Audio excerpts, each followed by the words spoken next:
જૂનાગઢના ગિરનારની તળેટીમાં શિવરાત્રિના પવિત્ર મહાકુંભ આધ્યાત્મિક ઉર્જા અને ભક્તિભાવ વચ્ચે જગતગુરુ મહેન્દ્રાનંદ ગિરિજીના પાવન સાનિધ્યમાં 108થી વધુ દીક્ષાર્થીઓએ દીક્ષા ગ્રહણ કરી હતી। તમામ દીક્ષાર્થીઓએ સાંસારિક જીવનનો ત્યાગ કરી સનાતન ધર્મના માર્ગે આગળ વધવાની પ્રતિજ્ઞા લીધી હતી। દીક્ષા ગ્રહણ કર્યા બાદ સંસારી પોતાનું રોજિંદુ જીવન, પરિવાર અને વ્યાવસાયિક જવાબદારીઓનો ત્યાગ કરી ધર્મ, સંસ્કૃતિ અને ગુરુ મંત્રના પ્રસાર માટે જીવન સમર્પિત કરે છે। અત્યાર સુધી જગતગુરુ મહેન્દ્રાનંદ ગિરિજીના સાનિધ્યમાં 1300થી વધુ સંસારીઓ દીક્ષા લઈ ચૂક્યા છે।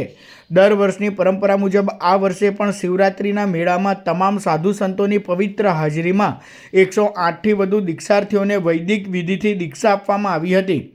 ભક્તિ, શ્રદ્ધા અને સંકલ્પના આ દ્રશ્યો ઉપસ્થિત ભાવિકો માટે અદ્ભુત અને પ્રેરણાદાયી બન્યા હતા।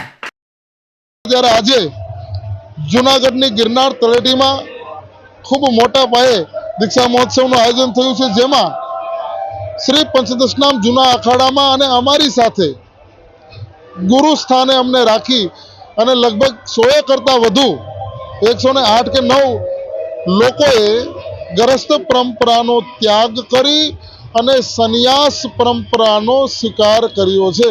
અને સાધુના આજે અમે એને દીક્ષા મહોત્સવ રાખ્યું, જેમાં એને મંત્ર અને ભેખ આપવામાં આવે છે। સૌથી પહેલા એને ભસ્મ આપી, એટલે કે આ શરીર છે એ શરીર નાશવંત છે એનું એક આ પ્રમાણ છે, ભસ્મ છે એટલે ભસ્મ લગાડી 2 દિવસ સુધી એ મુંડન કરી ભસ્મ લગાડી અને ધૂણા ઉપર યજ્ઞ ઉપર બેસીને ભજન કરે છે। તેમજ તમામ સંન્યાસીઓ લગભગ 8 દિવસથી અહીંયા આવી ગયા છે અને પૂજનમાં, અર્ચનમાં અને અમારી અખાડાની જે પરંપરા છે એ પ્રમાણે પરંપરાઓનો નિર્વાહ કરી આજે તમામને અમે જૂના અખાડાના સાધુ તરીકે, એક સંત તરીકે, એક મહાત્મા તરીકે લગભગ 100થી વધારે લોકોને સંન્યાસ દીક્ષા આપીએ છીએ।